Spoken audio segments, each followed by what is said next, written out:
The morning sun painted the University of Lagos campus in shades of gold as 5 young men from different corners of Nigeria found themselves thrown together in the same engineering class. It was 2015, and the lecture hall buzzed with the excitement of fresh beginnings. Chidi Okonkwo, a quiet boy from the eastern regions, sat in the front row, his notebooks meticulously arranged before him. Behind him, Taiwo Adelik sprawled casually in his seat, his Lagos City confidence evident in every gesture. Ibrahim Musa, who had traveled from the northern city of Kano, chose a spot by the window, his traditional kaftan standing out among the western attire of his classmates. Next to him sat Benjamin Ben Effiong, a jovial spirit from Calabar who had already made friends with half the class. And finally, there was Victor Namdi, whose sharp eyes seemed to take in everything and everyone, calculating and measuring each interaction. These 5 young men might never have become friends if not for the ancient mango tree that stood in the campus courtyard. One sweltering afternoon, as they all sought shelter beneath its sprawling branches, a heated debate about Nigeria's future sparked between them. That discussion lasted until the sun set, and by the time stars dotted the sky, something profound had taken root, a brotherhood that would shape their lives in ways none could have imagined. "We are all so different," Chidi observed that evening, his voice soft but carrying weight. "Yet somehow, we all want the same thing, to build something meaningful." Taiwo laughed, the sound rich and infectious. "Different ingredients make the best soup, my brother. Look at us, Igbo, Yoruba, Hausa, Efik, we're like Nigeria in miniature." Their differences indeed proved to be their strength. Chidi's analytical mind complemented Taiwo's creative thinking. Ibrahim's patient wisdom balanced Ben's exuberant energy. And Victor, with his keen business sense, often found ways to turn their collective ideas into actionable plans. They began meeting regularly under that mango tree, which they dubbed their Parliament of Dreams. Each brought something unique to their discussions. Chidi would bring his mother's special momo, wrapped carefully in banana leaves. Taiwo shared stories of Lagos's bustling tech scene, while Ibrahim taught them the ancient wisdom passed down through generations in his family. Ben's jokes kept their spirits high during exam seasons, and Victor always spoke of the future, of wealth, of success that awaited them. As their first year progressed, the 5 friends formed a study group that soon became legendary on campus. They called themselves the 5 Fingers, separate digits that formed an unstoppable fist when united. Their professors noted how they elevated each other, turning individual weaknesses into collective strengths. But it was during their second year that their brotherhood faced its first real test. Ibrahim's father fell ill, and the medical bills threatened to end his education. Without hesitation, the other 4 pooled their resources, with Victor surprisingly contributing the largest share from his savings. "We rise together," Victor had said firmly, handing over the money. "Or we don't rise at all." That moment cemented their bond, but it also marked a subtle shift in Victor's demeanor. The gratitude in Ibrahim's eyes, the admiration from the others, it awakened something in him. The power of being the provider, the one who could make things happen, stirred a hunger he hadn't known existed. Their third year brought new challenges and triumphs. They started a small campus business together, a printing shop that served students' needs. Chidi managed the accounts with meticulous care, Taiwo handled marketing with his natural charm, Ibrahim's calm presence resolved customer complaints, Ben kept the staff motivated, and Victor watched the money flow, his mind increasingly occupied with thoughts of bigger ventures, greater profits. During their final year, as graduation approached, they made a pact under their beloved mango tree. They would meet every month, no matter where life took them.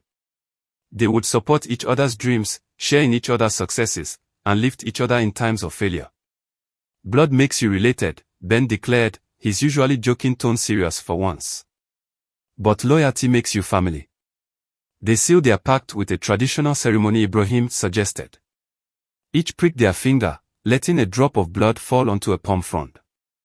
The ancient gardener who tended the campus grounds, a man they called Baba, watched from afar, his weathered face thoughtful. Later, as the others left, Baba approached Victor, who was gathering his things. "I see the hunger in your eyes, young man," the old gardener said, his voice like dry leaves in the wind. "Be careful, the strongest hunger is not for food, but for power." It can make a man eat his own shadow. Victor laughed off the warning, but the words settled in his mind like seeds in fertile soil. As he watched his brothers walk away, their futures bright with promise, a small voice whispered that he would need to be more than just one finger in a fist. He would need to be the whole hand. The day they graduated, they took a photograph under their mango tree. Chidi, reserved but proud in his pressed shirt. Taiwo, beaming with his arm around Ibrahim, who wore a traditional kaftan in celebration. Ben pulling a face that made them all laugh. And Victor, standing slightly apart, his smile not quite reaching his eyes. They had no way of knowing that this photo would one day become evidence in a story that would shake their brotherhood to its core. No way of knowing that the seeds of ambition planted in Victor's heart would grow into a darkness that would test the very meaning of their bond. As they parted ways that day, each heading home to begin the next chapter of their lives, the ancient mango tree dropped a single fruit.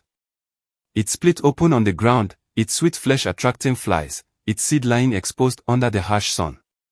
Like the friendship of the five fingers, it held both nourishment and poison, life and decay, all wrapped in the same skin. The monthly meetings began as promised. They chose a different location each time, sometimes at Ben's small apartment in Suralia, other times at the restaurant Ibrahim's uncle owned in Victoria Island. They shared their struggles and victories, their dreams and setbacks. Chidi was accepted into a prestigious engineering firm. Taiwo started a small tech consultancy. Ibrahim joined his family's import business, modernizing it with the skills he'd learned. Ben's natural people skills landed him a job in corporate communications. And Victor worked at a bank, but his mind was elsewhere. During their meetings, he listened more than he spoke, watching his brother's successes with a smile that grew more strained each month. The hunger Baba had seen continue to grow, feeding on every achievement of his friends that he couldn't claim as his own. The last normal meeting of the Five Fingers took place exactly 1 year after their graduation. They met at their usual spot, a small buko joint known for its pounded yam and egusi soup. As they ate and laughed, none of them noticed the strange glint in Victor's eyes, or the way his hands shook slightly as he raised his glass in a toast. To brotherhood, he said, his voice steady despite his trembling hands. And to the future. They all drank to that, unaware that one of them had already set in motion events that would test the very foundations of their brotherhood. As the night drew to a close, Victor lingered behind, watching his friends leave. The hunger in his heart had become unbearable, and he had made a decision that would change all their lives forever. The mango tree still stands on the university campus, its branches heavy with fruit. Sometimes, when the wind blows just right, students say they can hear it whisper a warning about 5 friends and the price of betrayal. But that is a story for another chapter, as the seeds of brotherhood give way to the bitter fruits of ambition. 2 years after graduation, the paths of the Five Fingers began to diverge like streams from a mighty river. Their monthly meetings continued, but the comfortable book court joint had been replaced by increasingly upscale restaurants, a reflection of their rising fortunes, or at least, most of them. Chidi's engineering firm had sent him to oversee projects across West Africa. His quiet competence had caught the attention of senior management, and his innovative solutions to complex structural problems earned him rapid promotions. Yet he remained the same humble soul, always carrying a notebook filled with calculations and sketches. Taiwo's tech consultancy had bloomed into a successful startup. He developed an app that helped local markets manage inventory and connect with suppliers. The idea had come from their university days, watching market women struggle with stock keeping. Technology should serve everyone, he would say, not just those who can afford iPhones. Ibrahim had transformed his family's import business into a modern enterprise. By combining his father's traditional business wisdom with digital innovations, he'd expanded their reach across Nigeria. His marriage to his longtime sweetheart, Amina, had been a joyous occasion that brought the Five Fingers together in Kano for a week of celebration. Ben's natural charm had worked its magic in the corporate world. He'd become the youngest communications director at his firm, his ability to bridge cultural gaps making him invaluable in Nigeria's diverse business landscape. His office wall featured their graduation photo prominently, 5 young men under a mango tree, dreams bright in their eyes. But Victor Victor remained trapped in mid-level banking, watching as his friends' successes cast increasingly long shadows over his own life. Each monthly meeting became harder to bear. He smiled and celebrated with them, but inside, a storm was brewing. One evening, as they gathered at an upscale restaurant in Ikoyi, the contrast in their fortunes became painfully clear. Taiwo had just secured major funding for his startup. Ibrahim's business had opened a new branch in Ghana. Chidi was being sent to Singapore for specialized training. Ben had been featured in a business magazine as one of Nigeria's rising young executives. Victor sat quietly, pushing his jollof rice around his plate, his own news of a minor promotion feeling like ashes in his mouth. The restaurant's air conditioning couldn't cool the burning in his chest as he watched his friends exchange business cards with other diners who recognized them. "Victor, you've been quiet," Ibrahim noted, his voice carrying the same gentle concern that had always characterized him. "Is everything all right at the bank?" "Everything's fine," Victor replied, his smile not reaching his eyes. "Just tired. End of quarter reports, you know how it is." But everything wasn't fine. Later that night, alone in his modest apartment in Yoba, Victor stood before his mirror, staring at his reflection. The same graduation photo that hung in Ben's office sat on his dresser, but here it seemed to mock him. 5 fingers of a hand, but he felt like the weakest digit, the one that couldn't bear any weight. His phone buzzed with notifications from their group chat. Taiwo was sharing photos from his meeting with investors. Ibrahim posted about his daughter's first steps. Chidi sent a picture of his plane ticket to Singapore. Ben shared a link to his magazine feature. Victor threw the phone across the room. The next day, he called in sick to work. Instead of going to the bank, he found himself wandering the streets of Lagos, eventually ending up at their old university campus. The mango tree still stood, its branches heavier with age and wisdom. As he sat beneath it, a voice startled him. "The fruit is sweetest when shared, young man." It was Baba, the old gardener, somehow looking exactly as he had 2 years ago. He sat down beside Victor, his ancient eyes knowing. "But some hearts grow bitter watching others feast," Baba continued. "They forget that different trees bear fruit in different seasons." Victor laughed harshly. "And what if my season never comes, Baba? What if I'm destined to always watch from the shadows while my brothers bask in the sun?" The old man's eyes narrowed. "Destiny is not a path to be followed, but a garden to be cultivated. But beware, some seek to harvest what they did not plant, and their gardens become graveyards." Before Victor could respond, his phone rang. It was his bank manager, demanding to know why he hadn't come to work. As he hurried away, Bobo's words echoed in his mind, mixing with the sound of his friends' success stories until he could barely think straight. That weekend, Victor did something he'd never done before. He missed their monthly meeting. He sent a brief message claiming illness, but the truth was he couldn't bear to see them. Instead, he sat in his apartment, scrolling through social media, each post from his successful friends feeling like a dagger in his heart. It was past midnight when he received a knock on his door. To his surprise, all 4 of his brothers stood there, carrying food, drinks, and concern in their eyes. "If you can't come to the meeting comes to you," Ben announced, his smile bright as ever. They filed into his modest apartment, none of them showing any discomfort at the contrast between his living conditions and their own more luxurious homes. Ibrahim set up the food, his uncle's restaurant's best dishes. Taiwo pulled out drinks. Chidi quietly fixed the phone Victor had broken days earlier. Ben kept everyone laughing with his stories. For a few hours, it felt like university days again. But when they left, the silence in Victor's apartment seemed louder than ever. Their kindness, their continued brotherhood despite his perceived failures, somehow made everything worse. That night, Victor couldn't sleep. He opened his laptop and began searching through obscure websites, looking for something, anything, that could change his fortune. As the first light of dawn crept through his window, he found himself on a strange forum where people shared stories of overnight success achieved through mysterious means. One post caught his eye: "The old ways still work for those brave enough to seek them." There was a contact number. Victor's hand shook as he saved it to his phone. He didn't call it, not yet. But its presence on his phone felt like a weight, a secret key to a door he wasn't sure he wanted to open. The next month brought more success stories from his friends. Taiwo's app won a major tech award. Ibrahim's business secured a government contract. Chidi's Singapore training led to another promotion. Ben was invited to speak at a prestigious conference. Victor attended the monthly meeting, smiled, celebrated, and felt the number in his phone burning like a hot coal in his pocket.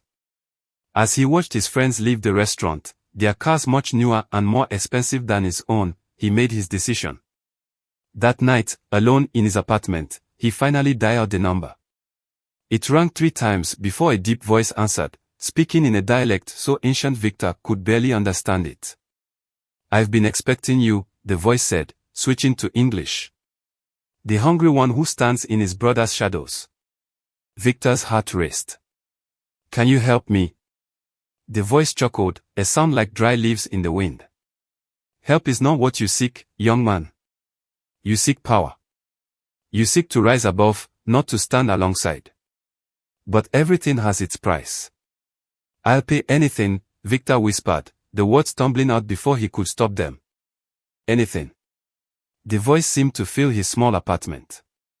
"Even the fortune of those you call brothers." Victor hesitated for a moment, thinking of the graduation photo, of the blood they'd shed together under the mango tree, of their kindness just weeks ago when they brought the meeting to him. But then his phone buzzed with another notification, Taiwo announcing his app's international expansion, and something inside Victor hardened. "Yes," he said. "Anything." The voice gave him an address and instructions for the following night. As Victor wrote them down, he felt a chill pass through his body, as if the mango tree from their university days was trying to reach across the city to shake sense into him. But he had made his choice. The rising tide of his friend's success had left him feeling like a drowning man. Now he would do whatever it took to rise above the waters, even if it meant becoming the very storm that would sink others.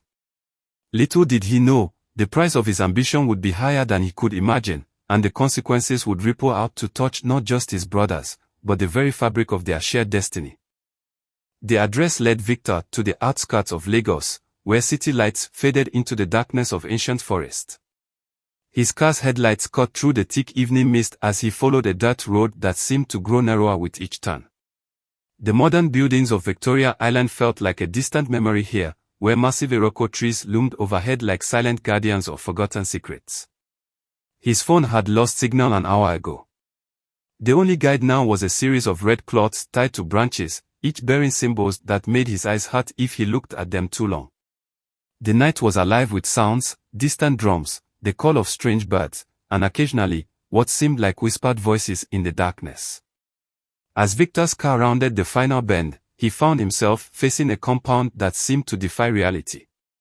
The walls, made of raw earth, stood impossibly tall, their surfaces covered in constantly shifting patterns that reminded him of the computer codes Taiwo used to write. But these patterns moved of their own accord, forming and reforming in the moonlight. At the gate stood an old woman, her white hair forming a halo around her head, her eyes completely black, no whites, no iris, just endless darkness. She didn't speak, merely pointed toward a path that led deeper into the compound. Victor's feet felt heavy as he walked the path, which was lined with calabashes containing flames of different colors, blue, green, purple, colors he had no names for. The air grew thicker with each step, heavy with the scent of herbs and something metallic that reminded him of blood. In the courtyard center sat a man who could have been 30 or 300 years old. His skin was the color of midnight, marked with white tribal scars that seemed to glow from within. This was Babalawo Ekwensu, the voice from the phone. "Sit," the man commanded, pointing to a mat woven from what looked uncomfortably like human hair. Victor obeyed, his modern designer suit feeling absurdly out of place. "You carry the weight of envy like a second skin," Ekwensu said, his voice the same deep rumble from the phone. "It has made you blind to the blessings you already possess." "I don't want a lecture," Victor snapped, immediately regretting his tone when the flames in the surrounding calabashes flared violently. I want what was promised. Success. Power. wealth. Ekwensu's laugh was like stones grinding together. And what makes you think you deserve these things more than your brothers? The question caught Victor off guard. I work just as hard. I'm just as smart. But nothing comes to me like it comes to them. It's not fair. Fair. Ekwensu leaned forward, and Victor caught a glimpse of teeth fired to points. Was it fair when you contributed the most to save Ibrahim's education? When you sacrificed your savings to help your brother? Victor's eyes widened. How did you? I know everything about the 5 fingers, Ekwensu interrupted. Your blood packed under the mango tree. Your monthly meetings. The loyalty you're now prepared to betray. The word betray hung in the air like smoke. Victor shifted uncomfortably on the mat, which seemed to right beneath him. Tell me, Ekwensu continued, do you know why the hand has 5 fingers and not 4? Not 6. Victor remained silent. Because perfect balance requires no more and no less. Each finger has its role, its purpose. But you? Ekwensu's black eyes gleamed. You want to be the whole hand. From beneath his robes, the Babalawo produced 3 calabashes, each sealed with black cloth. They were placed before Victor in a triangle formation. 3 choices lie before you, Ekwensu explained. 3 paths to the power you seek. He removed the cloth from the first calabash. Inside was a liquid that looked like liquid gold. This will bring you wealth, but through honest means. Slow, steady, requiring patience and hard work. The wealth will be clean, but it may take years to achieve what your brothers have now. The second calabash contained what appeared to be mercury, constantly shifting and changing. This will bring you quick wealth, but through your own cleverness. You will need to deceive, to manipulate, to step on others. Your brothers will not be directly harmed, but you may lose their respect when your methods come to light. The third calabash held a substance that was pure darkness, seeming to absorb all light around it. This will bring you wealth beyond imagination. Overnight success. Power that will make others tremble. But it requires a sacrifice, the good fortune of those closest to you. Their success will become your success. Their blessings will become your blessings. Victor stared at the 3 calabashes, each calling to him in different ways. The first reminded him of Chidi's patient dedication, the second of Taiwo's clever innovations, but the third whispered promises of everything he'd ever wanted. How, he asked, his voice barely a whisper. How would the third one work? Ekwensu's smile widened. Your brothers made a blood pact. Their blood mingled with yours under the mango tree. Through that connection, their fortunes can be redirected. They will not die, but everything they've built will crumble. Every opportunity that would have gone to them will come to you instead. Every door that would have opened for them will open for you. Victor thought of his friends, of Ibrahim's kind wisdom, Ben's infectious laughter, Taiwo's brilliant mind, Chidi's quiet strength. Then he thought of their successes, their achievements, their happiness, and the bitter taste of watching from the shadows. Each choice requires a price, Ekwensu continued. The first requires time. The second requires your integrity. The third requires your soul. My soul? Victor laughed nervously. That's just a metaphor, right? Ekwensu didn't smile. Your humanity. Your ability to feel joy in others' success. Love. Compassion. All will be burned away, leaving only ambition and power. You will achieve everything you desire, but you will never again know peace. The courtyard fell silent. Even the distant drums seemed to hold their breath. The flames in the surrounding calabashes danced, casting shifting shadows that looked like reaching hands. Consider carefully, Ekwensu said. Once chosen, a path cannot be unchanged. Victor stared at the 3 calabashes. The first seemed to whisper with Bobo's voice from the university, patience, growth, honor. The second reminded him of the clever schemes he and his friends used to dream up as students. But the third paused with dark promise, with the power to take everything he'd ever envied. His hand moved slowly, hovering over each calabash in turn. He thought of the graduation photo on his dresser, of the monthly meetings, of the night his friends brought the gathering to his apartment when he was too ashamed to face them.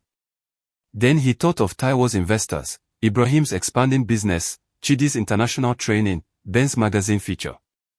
His hand began to shake. "Choose," Ekwensu commanded. Victor closed his eyes. In the darkness behind his eyelids, he saw the mango tree, saw 5 young men making a pact of brotherhood. Saw their blood mixing on a palm frond. Saw their dreams, bright and pure. Then he saw himself, standing in their shadows, watching their lights outshine his own. His hand moved. Or, Ekwensu's voice held something like pity. "So be it." The calabash of darkness felt cold against Victor's palm, so cold it burned. As he lifted it to his lips, he thought he heard a distant sound, the creaking of an old mango tree, bending in a wind of sorrow. "Drink," Ekwensu commanded. "Drink, and let the darkness make you whole." The liquid tasted like nothing and everything, like betrayal and power, like broken promises and fulfilled desires. As it touched his tongue, Victor felt something inside him crack and shatter. When he opened his eyes, the world looked different. Sharper. Colder. Better. Ekwensu handed him a small pouch. "Keep this with you. As long as you carry it, your brother's fortunes will flow to you. But remember, what is taken can never be freely given back. The price, once paid, is permanent." Victor stood, the designer suit that had felt so out of place now seeming like a prophecy of things to come. As he walked back to his car, he didn't notice that his shadow had changed shape, stretching behind him like a grasping hand. The drive back to Lagos was a blur. By the time he reached his apartment, the sun was rising.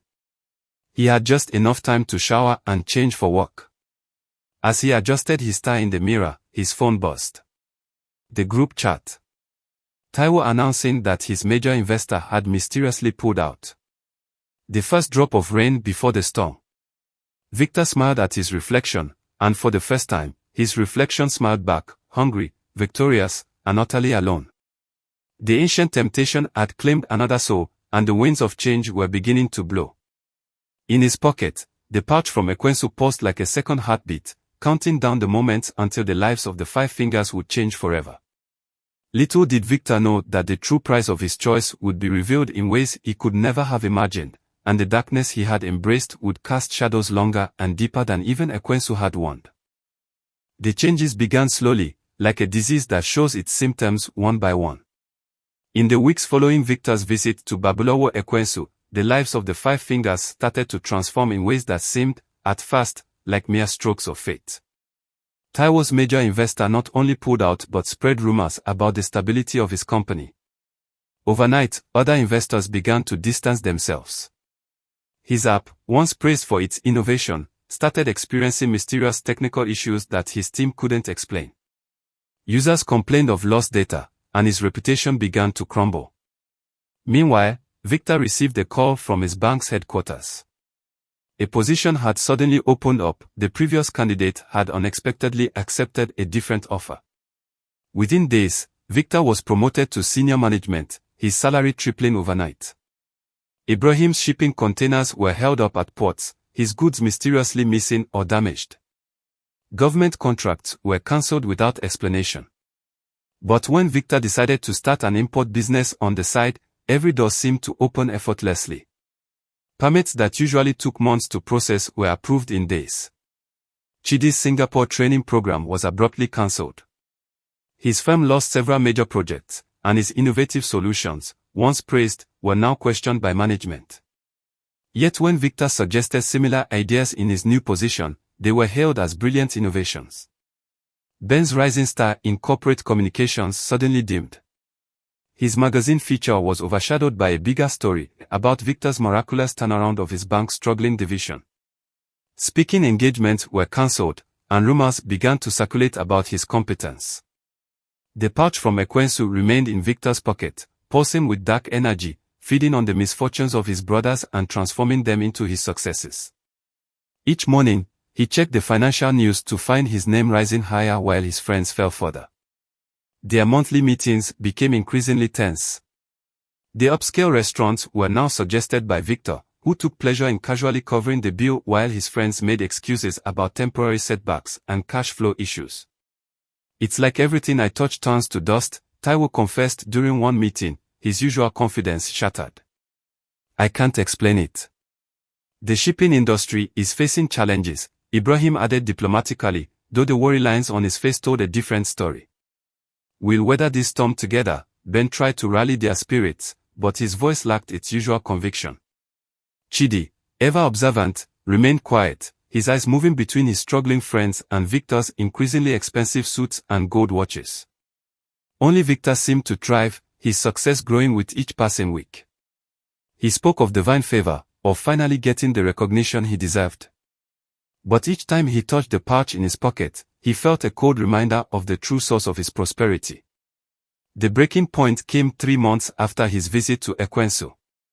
Their monthly meeting was held at the most expensive restaurant in Lagos, at Victor's insistence. As they sat around the table, the contrast between them had become impossible to ignore. I don't understand, Taiwo finally exploded, his frustration boiling over.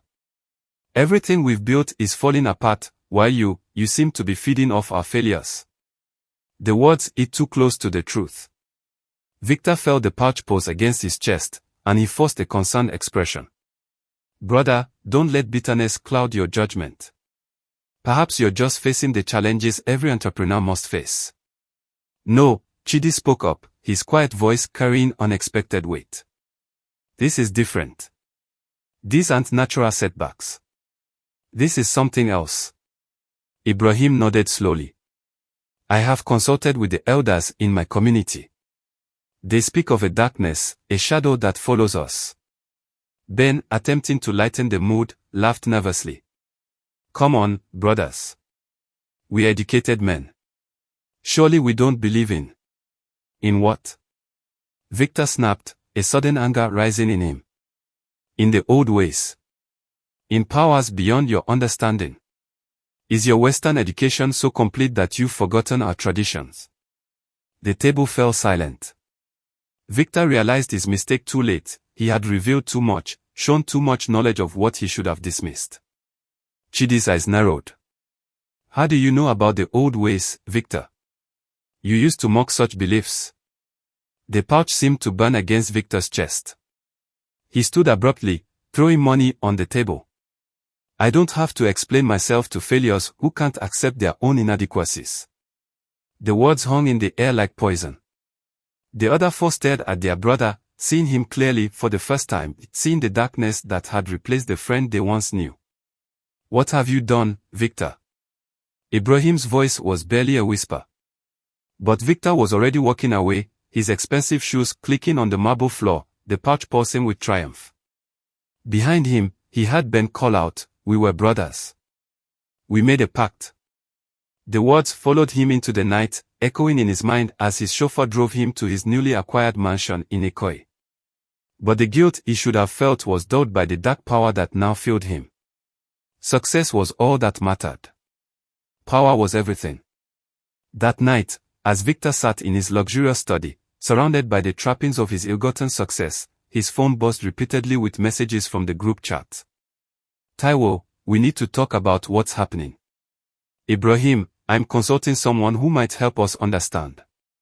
Ben, whatever's wrong, we can fix it together. Chidi, check the mango tree. The answer lies where it began.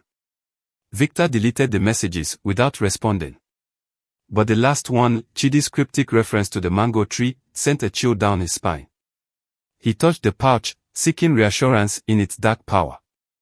To his horror, it felt different, lighter, as if something was escaping. In the mirror across his study, his reflection showed not his face, but a twisted, shadowy form that smiled with Ekwensu's pointed teeth.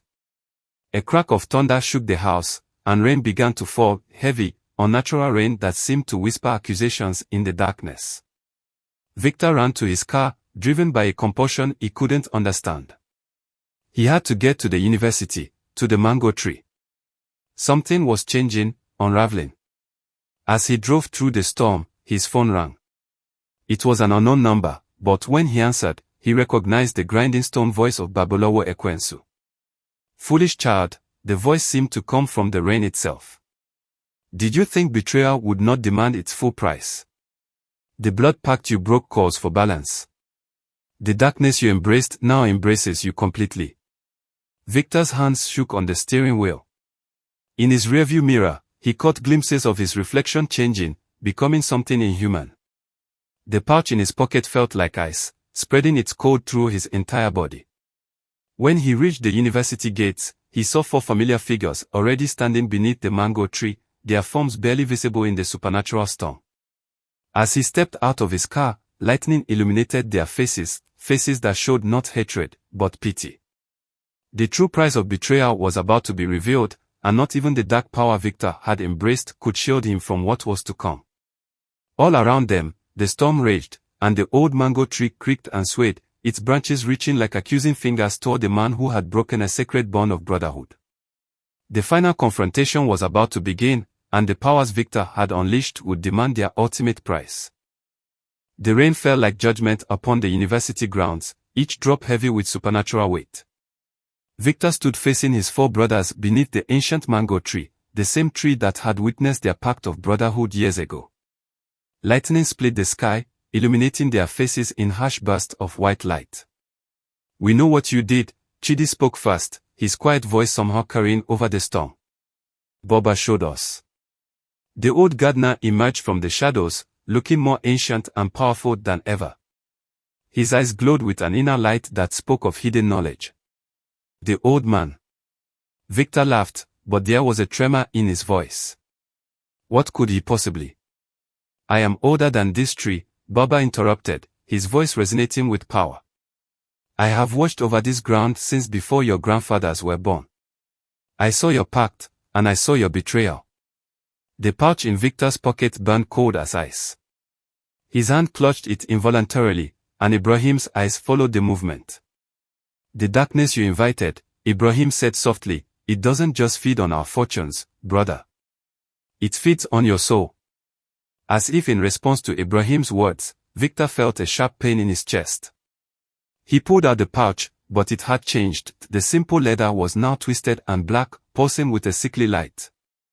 "Look at yourself," Ben pleaded, holding up his phone like a mirror. Victor saw his reflection in the dark screen and recoiled. His face was changing, becoming something inhuman. The sharp suits and gold watches couldn't hide the corruption that was eating him from within. "It's not too late," Taiwo stepped forward, hand extended. "We can help you, brother. Whatever this thing is, we can fight it together." For a moment, something flickered in Victor's eyes, the glimpse of the friend they had known. But then the pouch paused again, and his expression hardened. "Fight it? Why would I want to fight it?" Victor's voice had changed, becoming deeper, resonating with unnatural power. "Look at what it's given me. Everything I deserved, everything you had that should have been mine. We never had what you think we had," Chidi said quietly. "Our successes, our failures, they were our own journeys. Not competitions. Not races to be won." "You're wrong," Victor shouted, but his voice cracked. "I watched you all rise while I stayed behind. I deserved more. You deserved what you earned," Bobo's voice cut through the storm. "But you chose to steal instead of build, to destroy instead of create." The old gardener raised his staff, and suddenly the mango tree began to glow with an inner light. In its illumination, they could all see the truth, threads of dark energy flowing from the 4 brothers to Victor, passing through the corset pouch. "The price of your choice was not just your soul," Boba continued. "It was the trust of your brothers. The bond you shared. The man you could have become." Victor felt something wet on his face, tears, he realized, though he hadn't thought himself capable of crying anymore. The pouch paused harder, trying to suppress this moment of humanity. "It's consuming you," Ibrahim observed sadly. "Each blessing it steals, each success it redirects, it takes a piece of your humanity as payment." As if triggered by these words, Victor doubled over in pain. The pouch's pulsing had become violent, its dark energy spreading visible tendrils around him. In the lightning flashes, his shadow twisted and multiplied, taking on aspects of creatures that should not exist. help me." He managed to gasp, and in that moment of vulnerability, his true voice broke through, the voice of their brother, not the thing he was becoming. The four brothers moved as one, surrounding Victor in a circle. Bobo nodded approvingly and began to chant in an ancient tongue. The mango tree's glow intensified, its branches swaying against the wind. "Remember the pact," Chidi urged, taking Victor's right hand. "Remember who you were," Taiwo added, grasping his left. "Remember who you are," Ibrahim said, placing a hand on his shoulder. "Remember who you can still be," Ben completed, taking his other shoulder. The pouch between them right, trying to maintain its hold. Victor screamed, a sound of both agony and release. Above them, the mango tree's leaves began to fall, each one glowing like a star, creating a cascade of light around the five brothers. "Blood freely given as power," Bobo's voice rose above the storm. "But brotherhood freely chosen as power greater still." The four brothers began to speak, their voices joining in the language of their ancestors, words they didn't know they knew until this moment. As they spoke, the dark tendrils around Victor began to retreat, fighting against the light emanating from their circle. Victor felt the darkness that had filled him being pulled away, but with it went all the success, all the power he had stolen. For a moment, terror gripped him, the fear of returning to what he had been, of losing everything he had gained. "Let it go," Chidi whispered. "Your true worth was never in these stolen triumphs. Your strength was always in here." Ibrahim touched Victor's chest, above his heart. "Your success was always meant to be earned," Taiwo added. "Your brotherhood was always your greatest wealth," Ben completed. With a sound like breaking glass, the pouch shattered. Dark energy exploded outward, but it couldn't penetrate the circle of brotherhood. The mango tree's light caught the fragments, dissolving them into nothing more than bad memories. Victor collapsed, caught by his brother's arms. The rain suddenly stopped, and in the quiet that followed, they could hear him weeping, deep, racking sobs that spoke of grief, shame, and relief all mingled together. "What have I done?" he whispered. "How can you ever forgive me?"